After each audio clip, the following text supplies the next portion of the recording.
जय श्री राधे। पूज्य श्री सद्गुरुदेव भगवान के चरणों में प्रणाम। परम पूज्य श्री बालकृष्ण दास जी महाराज का जीवन चरित्र। डाकोर, भोपाल तथा गोरखपुर की घटनाएं। बात सन 1972 की है।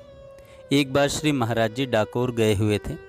वहां रहते हुए आप नित्य श्री रणछोड़ राय जी के दर्शन के लिए जाया ही करते थे। एक दिन मंदिर के मुखिया जी के आग्रह पर आप श्री रणछोड़ राय जी के सन्मुख बैठकर श्री प्रबोधानंद सरस्वती कृत निम्न पद, जिसमें श्री कृष्ण के नक्षिक सौंदर्य का वर्णन है, गाकर ठाकुर जी को सुना रहे थे।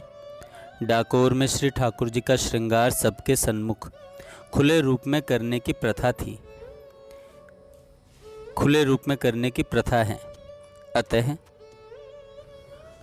अतः मुखिया जी भक्तों के समक्ष ही श्री रणछोड़ राय जी का श्रृंगार करते जा रहे थे।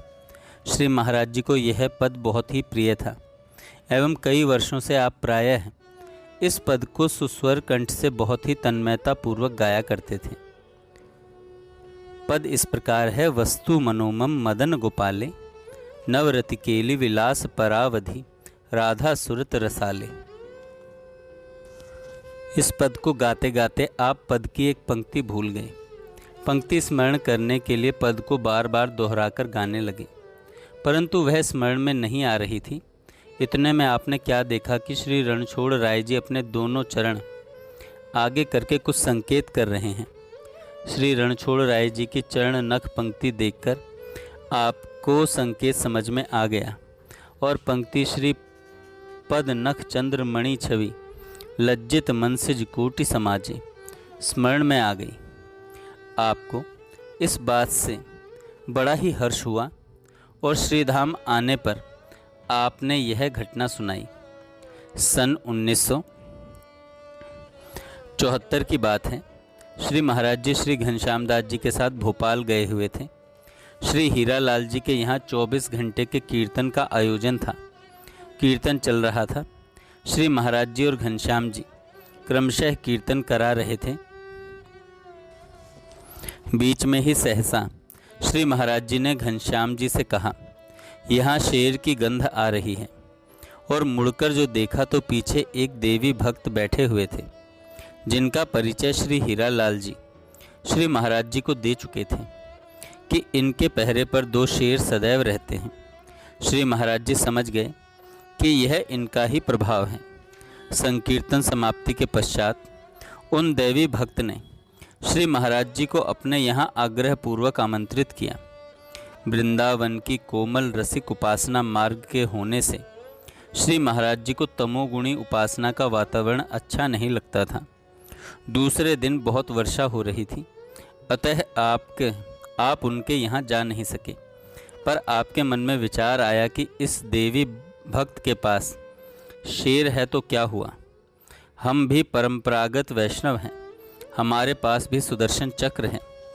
दूसरे दिन रात्रि को वे देवी भक्त श्री महाराज जी के पास आए और कहने लगे, आप स्वयं तो आए नहीं, सुदर्शन चक्र भेज दिया।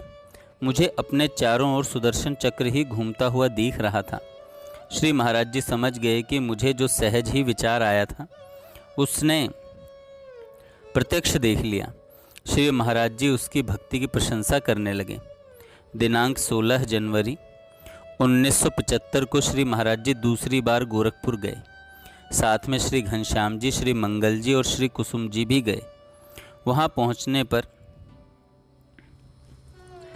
दिनांक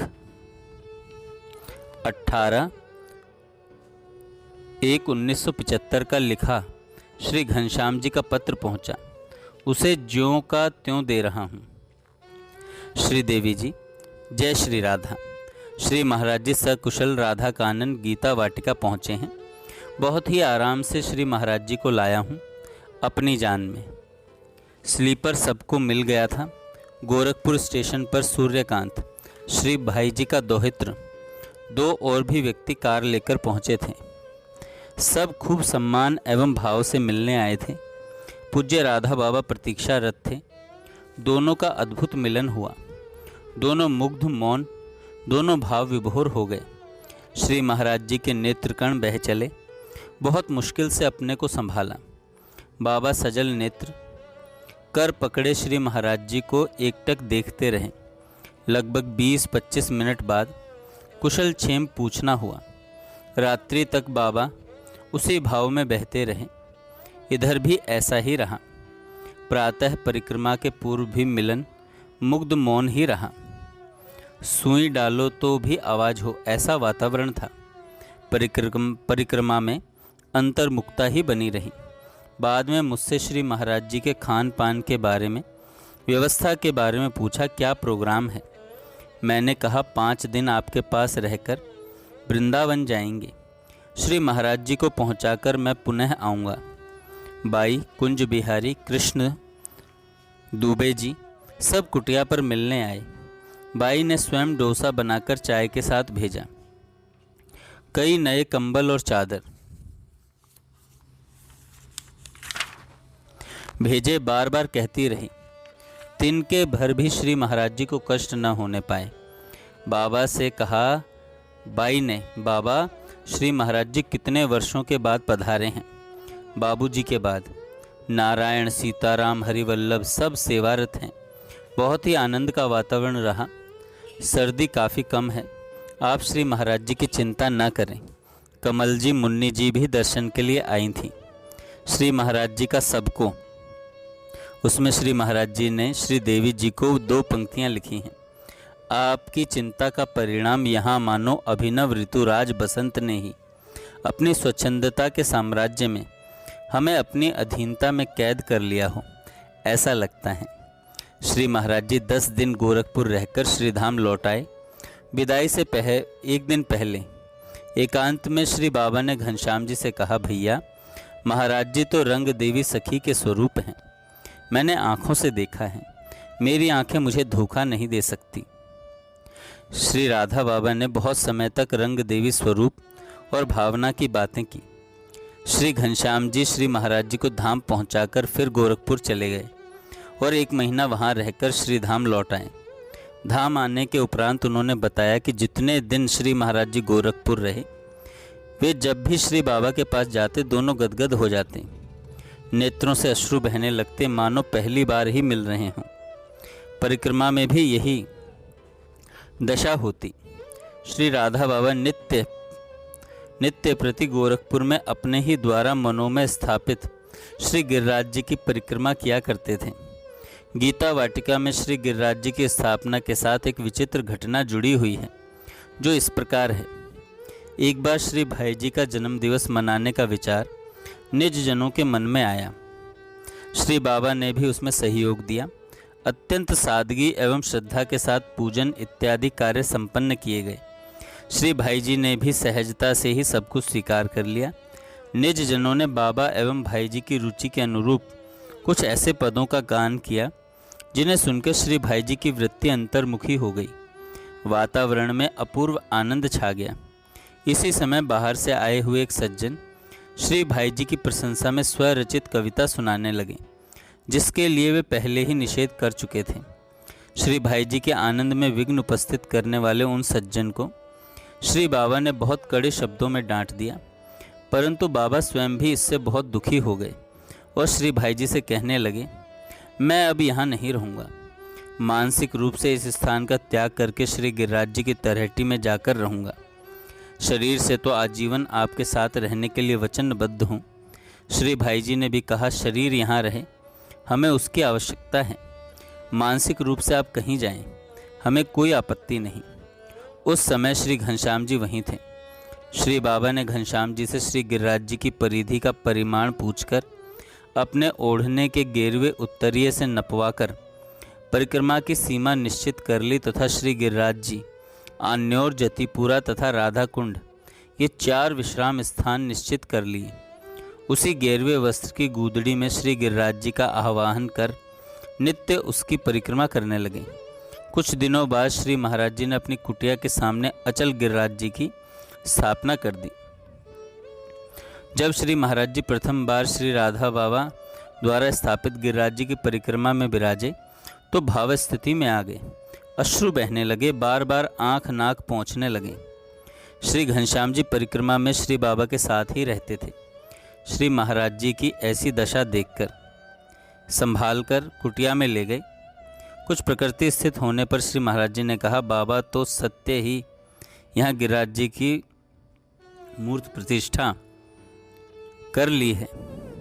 श्री बाबा ने तो सत्य ही यहाँ श्री गिरिराज जी की मूर्त प्रतिष्ठा कर ली है। श्री घनश्याम जी के बार बार आग्रह करने पर परिक्रमा में हुआ अपना अनुभव सुनाया। मैंने देखा श्री कृष्ण गोविंद कुंड की बुर्ज से कुंड में कूद गए हैं। वे मेरे ठाकुर नहीं थे, श्री बाबा के ही ठाकुर थे। स्नान करके जब बाहर निकले तो अलकावली से जल की बूंदें टपक रही थीं।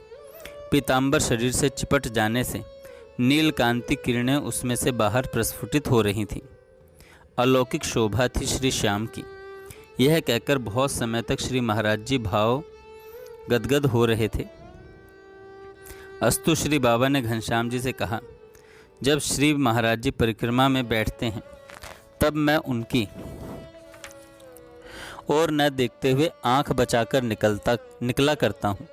यदि देख लूँ तो फिर मेरी परिक्रमा नहीं हो सकती। श्री कुसुम जी से भी एक बार बाबा ने कहा, वे वृंदावन के अद्वितीय महापुरुष हैं। श्री राधा बाबा ने अपने परिकर जनों से एक बार कहा, श्री महाराज जी के नेत्र बहुत विचित्र हैं। उनके नेत्रों में एक अद्भुत विचित्रता भरी हुई है। तब से श्री बाबा के परिकर के लोग जब श्री महाराज जी के पास आकर बैठते तो उनके नेत्रों की ओर देखते रहते। एक दिन लखपत बाबू श्री महाराज जी के पास आए और झुककर श्री महाराज जी के नेत्रों की ओर देखने लगे। श्री महाराज जी ने पूछा, क्या देखते हो? बोले, बाबा ने कहा कि आपके नेत्रों में विचित्रता है, अतः नेत्र देखने आया हूँ। गोरखपुर से सितंबर 1975 में श्री महाराज जी के नाम श्री बंका जी का पत्र आया। राधा अष्टमी उत्सव निकट आने से परिकर सहित श्री महाराज जी को बुलाया था। फोगला आश्रम वृंदावन में श्री रामनिवास ढंडारिया की ओर से सूर्यकांत का भी फोन आया। राधा अष्टमी के अवसर पर गोरखपुर पधारने की श्री महाराज जी से प्रार्थना की, परंतु वे नहीं गए। कारण जब तक बाबा का संकेत न मिले तब तक आपका गोरखपुर जाने का विचार नहीं था। प्रति वर्ष अनुसार श्री घनश्याम जी जन्माष्टमी के पश्चात गोरखपुर चले गए। बगीचे में पहुंचते ही श्री बाबा को पता चला तो जल्दी से उठकर भागते हुए समाधि तक आए, पर घनश्याम जी को अकेले देखकर धक्क से रह गए। पूछा, महाराज जी नहीं आए? घनश्याम जी ने कहा, नहीं आए। श्री बाबा ने कहा, भैया क्यों नहीं आए? घनश्याम जी ने कहा, आपकी इच्छा हो तो आ सकते हैं। श्री बाबा ने कहा, तो भैया आज के दिन विश्राम करके कल वापस जाओ और श्री महाराज जी को वापस लाओ। दूसरे ही दिन घनश्याम जी गोरखपुर से रवाना हुए और वृंदावन जाकर महाराज जी को ले आए। पूर्व के अनुसार ही सूर्यकांत स्टेशन पर कार लेकर उपस्थित था। उधर श्री बाबा भी प्रतीक्षारत थे। जैसे ही श्री महाराज जी बगीचे में आए, श्री बाबा भागकर सामने आए और परस्पर हाथ पकड़ लिए। 20 मिनट तक दोनों तन्मय और गदगद होते रहे। बगीचे के सभी भक्त चित्र लिखे से गदगद होते हुए इस मधुर मिलन को देख रहे थे। कुछ स्थिर होने पर श्री महाराज जी ने बिहारी जी की प्रसादी माला बाबा को पहनाई। श्री महाराज जी की अध्यक्षता में श्री राधाष्टमी का उत्सव बड़ी धूमधाम से मनाया गया। आग्रह करने पर श्री महाराज जी ने उत्सव मंडप में प्रवचन भी किया। वहाँ के परिकरजनों का कहना था कि श्री भाई जी के गोलोक गमन के पश्चात 3 वर्षों से उत्सव में जो न्यूनता आई थी वह अब नहीं रही। ऐसा लगा मानो श्री महाराज जी के रूप में श्री भाई जी ही मंच पर विराजमान हो गए हों। उत्सव में एक नवीन उत्साह प्रतीत हुआ। श्री बाबा ने श्री महाराज जी के हाथों से ही श्री भाई जी के समाधि स्थल का शिलान्यास करवाया। वहाँ के लोगों की इच्छा किसी मंत्री के द्वारा शिलान्यास करवाने की थी, परंतु श्री बाबा ने कहा महापुरुष की समाधि का शिलान्यास महापुरुष के द्वारा ही होना चाहिए। इसी समय श्री महाराज जी के कर कमलों से पूजन भी करवाया। 1 महीना वहाँ रहकर आप श्रीधाम लौट आए। तब से प्रतिवर्ष राधाष्टमी के अवसर पर गोरखपुर जाने लगे। जय श्री राधे।